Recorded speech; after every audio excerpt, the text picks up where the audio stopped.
Good morning, ladies and gentlemen. This is Captain Roman Wojnarski coming to you live from Station 424. We are, of course, with Toronto Fire Services, and we are here once again live on social media to bring another one of our information sessions, discussions in a fire hall, discussions about fire safety, fire tips, and information to help you and your loved ones stay safe. As always, we're ensuring that our staff are safe here at 424 by confirming social distancing rules, and to give you an idea at home, we should always be about 2 meters apart. Let's remember to stay safe until we're well out of all this business and back to normal. So we have with us today, we have Marianne and we have Mike, and they'll be talking to us about seniors fire safety tips for seniors.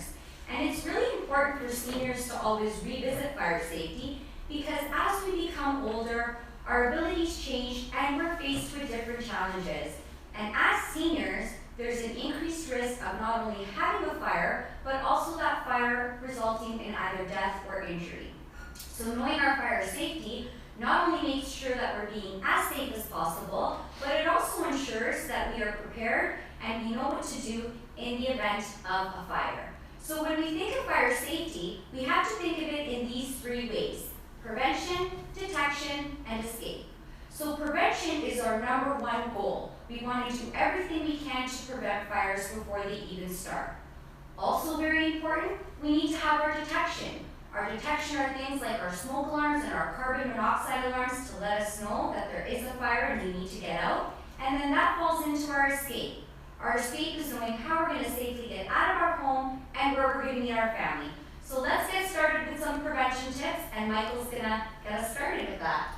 Great, thanks Marianne. So the first thing I want to talk a little bit about today is safe cooking, because cooking and unattended cooking is actually the number one cause of residential home fires. So let's go over some safe cooking tips.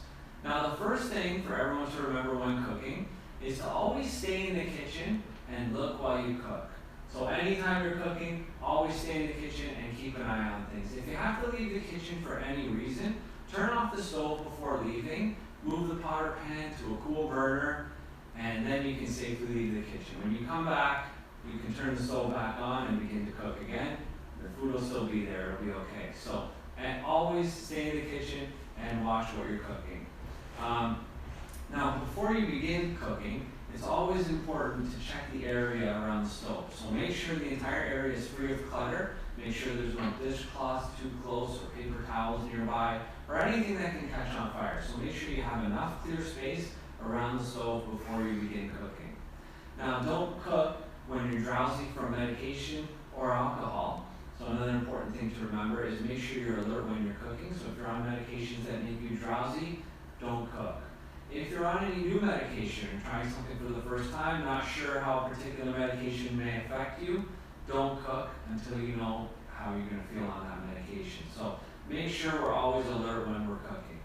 Now, always important to also set reminders for ourselves that we're cooking, because our memory's not always as good as it used to be as we age, and sometimes people forget that the stove has been turned on and go off to do something else, which we shouldn't do, but important to set those reminders. So anytime we begin cooking, a good way to remember that we're cooking is by using a timer.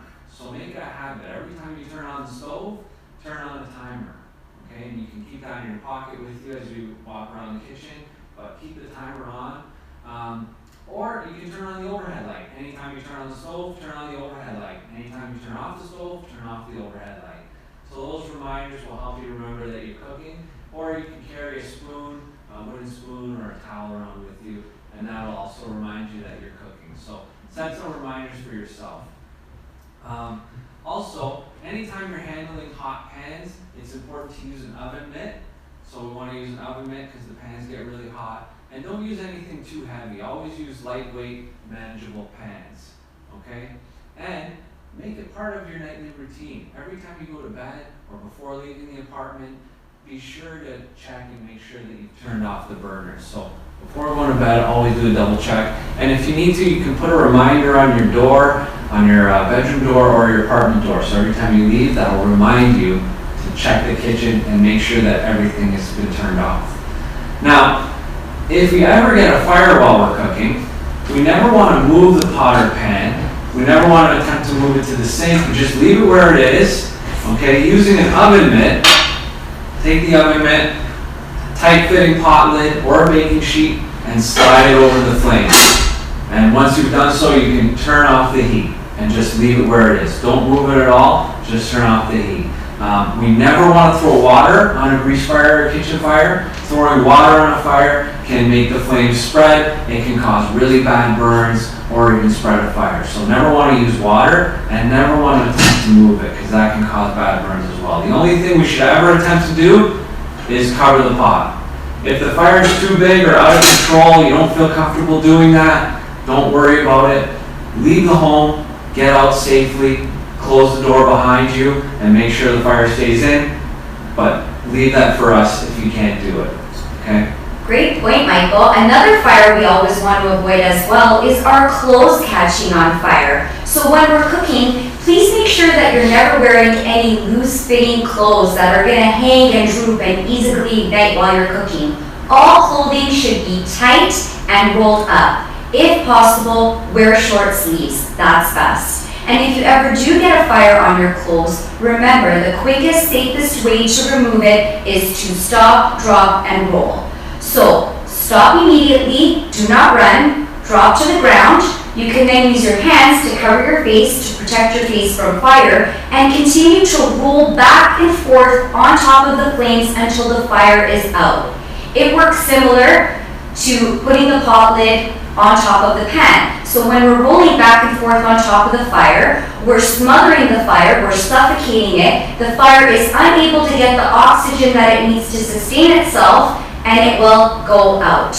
If you're using a device like a scooter or a wheelchair and you're able to drop to the ground, please make sure that you lock that device in place first before getting down to the ground. And if you ever get a burn, remember to run it under some cool water for about 3 to 5 minutes. Never apply any creams or ointments. And if the burn gets worse and you're feeling a lot of pain, you can go to your nearest emergency center to seek extra medical attention. All right, great tips, Marianne. So now that we've gone over some safe cooking practices, let's talk about the next important fire prevention tip that we're going to talk about, safe smoking. Marianne, can you go over some safe smoking tips for us? Absolutely. So it's really important that we always exercise safe smoking practices because smoking and smoking materials, which includes matches, cigarettes, and lighters, are the #1 cause of fatal fires. So if you smoke, please make sure that you only smoke outside. Never smoke in your home. Never smoke while sitting on a couch or laying in bed. You can easily fall asleep and a lit cigarette can cause a smoldering fire. Also really important, never smoke if you're drowsy from any alcohol or medication. And if you use medical oxygen in your home, please never smoke. Using medical oxygen and smoking increases your chance of fire and is never safe. Remember to keep matches and lighters up high in a locked cabinet and that they're out of reach from children at all times. And always remember to use large, deep, sturdy ashtrays to put your cigarette out in. If you're smoking outside on a balcony, please remember to never flick your cigarette off the balcony. It can easily land on a balcony below and start a fire. And before you throw your cigarette butts out, please remember that they need to be fully extinguished. Throw some water and sand on them and use a non-combustible container like this to put them out in. Okay, great. Thanks for going over that. Now, those are a lot of great fire prevention tips. Now, let's get into our detection. It's very important that we have that working detection because that's going to provide us with the early warning we need to get out safely in case there is a fire. So, the first and most important thing that we need to talk about is our smoke alarm. Now, smoke alarms are life-saving devices and they are required to be installed on all levels of your home and outside sleeping areas. So that includes the basement, and they need to be located in an area where you'll be able to hear them while you're sleeping. And if you sleep with the door closed, it's a good idea to also put one in the bedroom as well. Okay, now for best protection, consider adding interconnected smoke alarms. Now, interconnected smoke alarms mean that when one device activates, all the smoke alarms throughout the home will activate. So no matter where the fire is in the home, you will be provided with enough early warning to get out safely. Okay, now it's not enough for us to have our smoke alarms. We also have to make sure smoke alarms are always working. So a couple things we can do to make sure our smoke alarms are always working is test them. Smoke alarms should be tested at least once a month, and we can do that just by pressing the test button.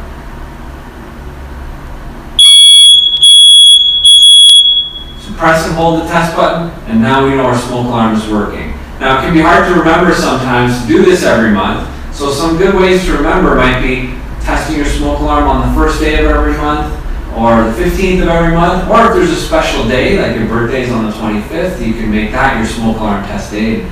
The same day every month, test your smoke alarm, but at least once a month, do that. If you're unable to test your own smoke alarm, make sure you talk to somebody who can help you about testing your smoke alarm monthly. Now, smoke alarms also have batteries in them, in the back, so it's important that the batteries are working. We need to remember to change those batteries twice a year, so a good way to remember to do that is by doing them every time we change our clock. So every time we change our clock, put a new battery in your smoke alarm. Now, we can also get smoke alarms with a 10-year battery, so the battery will last the life of the alarm. That way you never need to remember to change it. But if you do have regular batteries in your alarm, whenever you change your clocks, change your battery. Okay? And whenever we're vacuuming, it's also a good idea to reach up and vacuum the smoke alarm a little bit and clean it out. Make sure that there's no dust in the chamber so the sensor works properly. So that'll help keep your smoke alarm in working shape.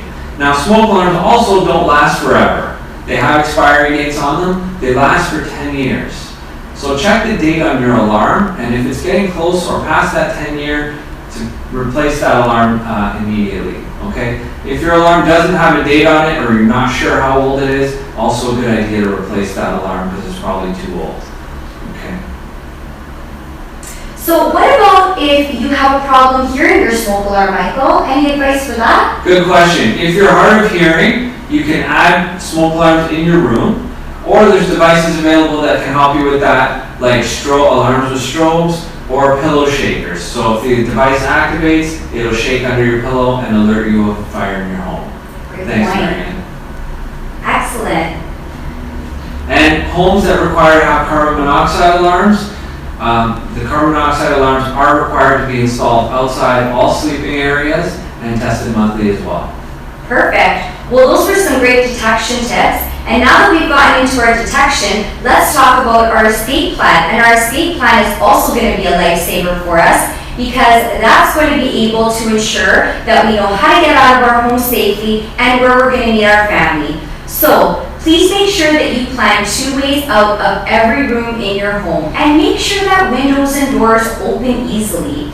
Also really important, make sure that you keep your home and living space clear of clutter. You don't want anything to be obstructing your exit or giving you a hard time when you're trying to get out of an emergency. The last thing you want is to be anxiously getting out, falling over something, and hurting yourself. So please make sure that all of your exits are clear. Also, it's really important to plan for your abilities. As we get older, we have to make sure that we're always planning ahead. Things like having a home phone by your bed with your local 911 emergency number posted so you never forget. That's a great way. Also, any necessary items that you need, like medication, glasses, a wheelchair, a walker, or a scooter, whatever it is that you need to help you get along, always make sure that those items are readily available beside your bed so they're at your disposal when you need them. Also, if you have mobility problems with the stairs, it's a good idea to maybe consider relocating your bedroom to a ground floor so you don't need to use the stairs if an emergency happens. And another great tip is to have a flashlight or a whistle beside your bed so you could signal for help if you are ever stuck. Also remember, know your fire service emergency number, which is 911. Please get outside of the house immediately if there's a fire emergency, and once outside, stay outside. Never go back in the home for any reason whatsoever unless firefighters tell you that it is safe to re-enter. Make sure you have a family meeting place that's located outside of your home in the front where you and your family are going to meet. And also remember that Once you're outside safely, that is when you should be calling 911 and letting us know what your emergency is. Okay, great point, Marianne. It's always important to remember to call 911 only once you're safely outside.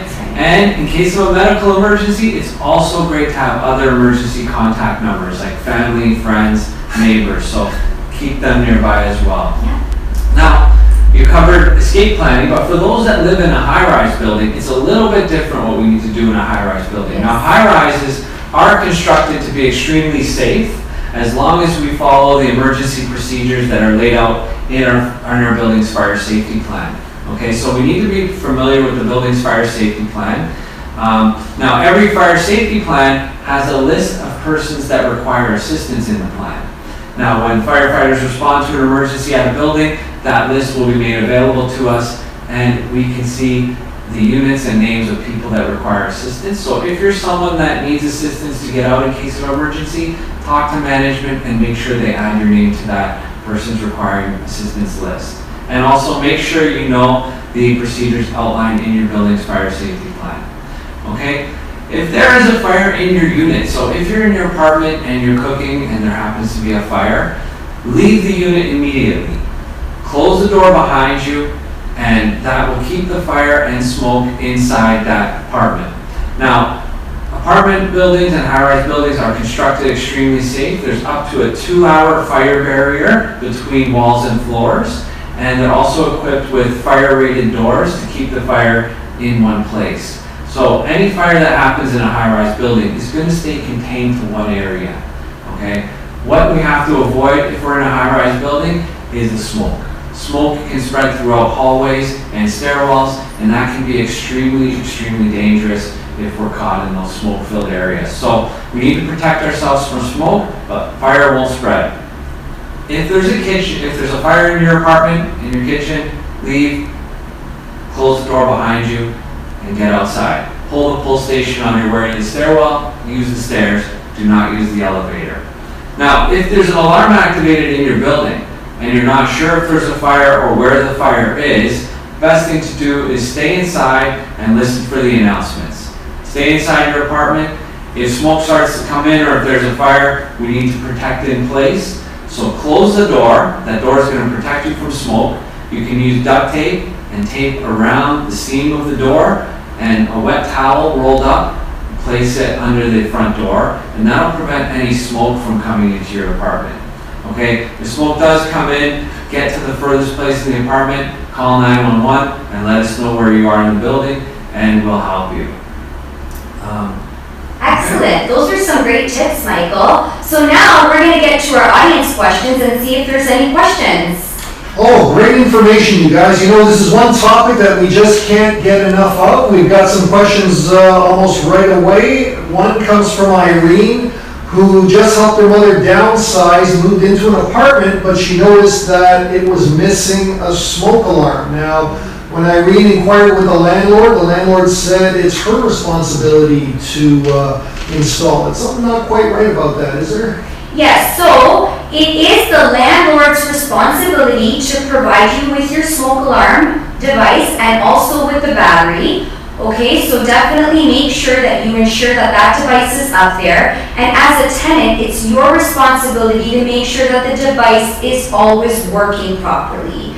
So, and if there's ever an issue with the device, it's also your responsibility to report it immediately. So please make sure that the landlord is providing you with a battery and with that smoke alarm, and please make sure that it is working at all times. And again, if there is ever an issue, please make sure that you report it immediately to the landlord. Great question. That's a good one. Yeah, I'm glad you gave that answer, because I'm sure a lot of tenants don't realize that it is the landlord's responsibility.